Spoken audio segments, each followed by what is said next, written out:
Hi guys, this is Michael from the Board Games Chronicle again.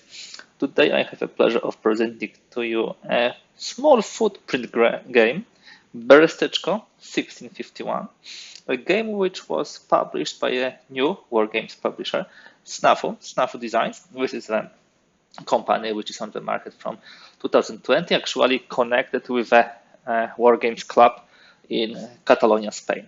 The game is authored by Krzysztof Dytczak, and this is second battle in so-called pocket battles.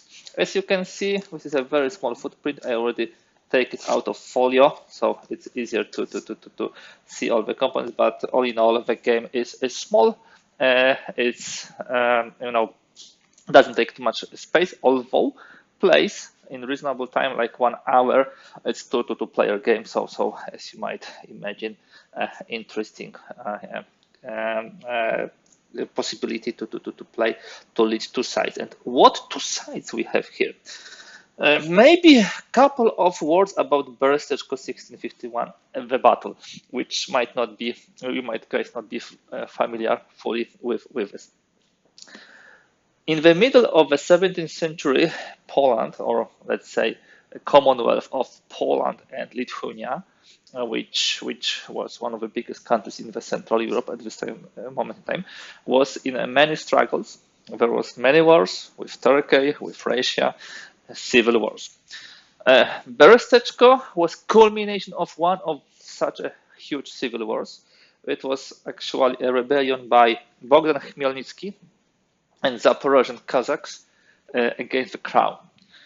Berestechko is culmination of many years of the civil war of this rebellion. This was a battle which lasted 3 days. It was in Volhynia, between Poland and Ukraine. Terrains, yeah, more or less. How does it look like today? This was 3 days battle. It's one of the largest in the 17th century history. The estimates say that Polish-Lithuanian army had around 80,000 people. There was around 100,000 people on the Cossack side, and these were Cossacks and Tatars. So Tatars were actually allied with the Cossacks, and you will see it here. The result of the battle was a crushing victory by the Commonwealth troops. However, this victory was not fully, let's say, used then to press for the peace. Although estimates show that around 30 to 40,000 of Zaporozhian Cossacks actually died. And the subtitle is not by mistake the fate of the Zaporozhian Cossacks. So what do we have here? First of all, this is a small footprint game. We have player aids, which is nicely done because this is the cover and counter cover, and you have player aids for the Commonwealth part and for the Tatars and for the Cossacks. Yeah, Cossacks, Tatars, CSKT. This is abbreviation, yeah, for Cossack Tatar player, and PL player aid sheet. You will have all the important things here. Now, what else do we have here? We have a rule book, which will be guiding us through the all important materials. There is some introduction here, and when we go to the components, there are units, there are markers. There are not too many of them, but just enough to make a very interesting game. One side will be leading the Commonwealth troops, so those red ones. The other side will be leading the Tatars, green, and Cossacks, blue troops, which are allied together. What I like is that the rule book is not glossy. It's on the regular paper, so when you read in the evening, your eyes does not hurt. We have information about the terrain types. We'll see them in a moment. About course of play. There are 2 turns, and during each turn, each unit can be activated twice. And once one side actually activates all the units, then the turn ends. And yeah, as I said, there is maximum 2 turns, but there is possibility for the automatic victory. One thing which you don't have in the game, this is normal thing with a small footprint games, is that you need dice. at least one 6-sided, and one 8-sided, and one 10-sided. There's more information about mechanics. How do you do the combat? And also the important thing is victory. You will be estimating victory by elimination of troops, but disorganizing of the troops. It could be for Polish side when you destroy the wagon. Also, the question would be where the Cossacks will finish the game. You can actually loot some stuff, and whether the game will finish automatically before the end of turn 2 or not. If it doesn't end, then the Cossacks also get some benefits. So we'll also have an example of play. All in all, 13 pages of rules, but not very much packed. I would say 10 to 9 pages maximum. So the game is not overly complex, although in order to succeed, you really need to plan the attacks. If you look for all those examples of plays, you will see that you have both coordination and reorganization of your troops, which are very important. At the beginning of a turn, you will be rolling 3 die. You will be choosing 2, either for activation of the unit or for to increase those parameters, which will help you later on. So this is the rule book. Let me put it aside here. I told you about the player aids for the Cossacks, Tatars, and for the commoners. We have also one common, which is reference sheet used for both sides, with anatomy of the counters, with explanation of the terrain, with victory conditions.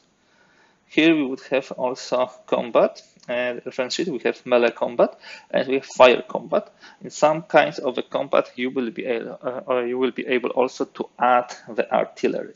I really like how it's done. Beautiful, small footprint maybe, but the quality is really great. Let us have a look now on the counters. So these are the Tatars. Tatars are here, these are the Cossacks, and these are the Polish troops. You can see those are the infantry ones. Here we have some cavalry ones. We have reorganization and coordination track. And also here for those Tatars and Cossacks. We have also additionally morale track for the Tatars. You can actually lower it so much that they will retreat. And we have a tabor here. So wagons.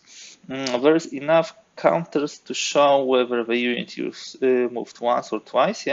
This is exactly done in that way. And there are also units which are optional. There are optional rules where you can actually use slightly different units than in the regular setup. Last but not least, the map. As I told you, small footprint, but still beautiful. So this is the river Styr. Here you have Berestechko.